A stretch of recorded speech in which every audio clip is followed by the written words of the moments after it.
Bonjour à tous, aujourd'hui on va faire un petit essai sur un réchaud de poche SB qui est en taille très pratique. On va essayer de se faire chauffer une infusion, mais alors ça aurait pu être de l'eau pour mettre dans une pochette de nourriture lyophilisée, ça peut être du café, ça peut être... voilà. Donc on voit déjà la taille du réchaud, il est vraiment tout petit. Donc à l'intérieur on retrouve les petits allumes-feu, donc on peut les stocker à l'intérieur, ce qui fait que ça fait une petite boîte facile à mettre dans son sac. Alors les combustibles, donc ils sentent très mauvais, ils sentent le poisson, mais bon, une fois qu'ils sont avec l'aluminium dessus, il n'y a pas de souci. Donc je vais enlever un des allumes-feu pour mettre au milieu. Je le refermerai bien après. Voilà. Et on va donc tester, voir si ça fonctionne bien, si on peut se faire chauffer un thé ou une infusion avec.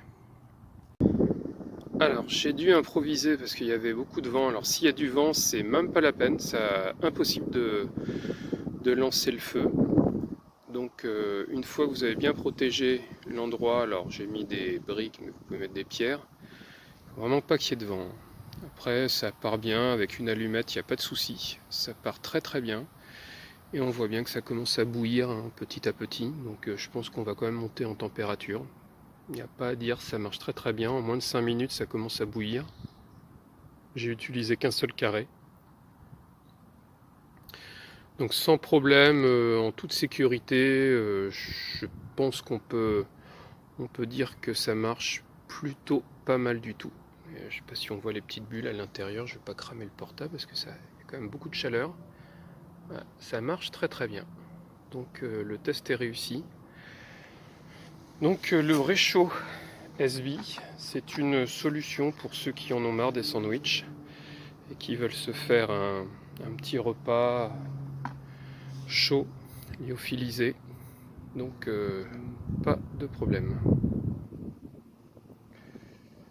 À bientôt pour un nouveau test. Je vais essayer d'autres réchauds comme celui-là pour voir. Celui-là c'est vraiment le plus petit qui existe. Il y a le réchaud similitaire, on va essayer sur une prochaine vidéo. Le petit réchaud militaire qu'on peut plier à la main, donc on verra ce que ça donne. A bientôt.